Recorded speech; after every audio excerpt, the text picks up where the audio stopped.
Од денеска започнува пријавувањето за вакцинација против сезонски грип, кое што ќе се врши преку страницата vakcinacija.mk.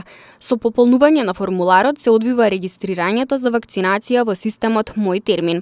Согласно распоредот за вакцинирање, по пат на SMS порака, пријавените граѓани ќе добијат информација за точниот датум и време кога треба да дојдат за примање на вакцината на пунктот кој што се избира при регистрација во системот. Покрај тоа што оваа вакцина создава своји антитела, може да даде, има цели докази, дека може да даде одредена заштита.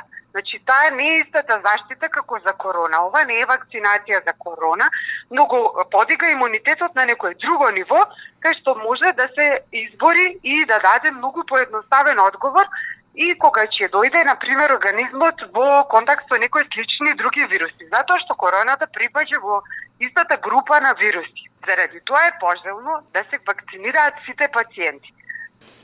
Инаку Министерството за здравство има набавено 40.000 дози 4 типни вакцини против сезонски грип за повеќе ризични групи, како што се старите лица над 65 години, лицата со хронични заболувања, здравствените работници и децата на возраст од 6 месеци до 5 години. Трета година поред, вакцината против грип за овие групи граѓани е бесплатна.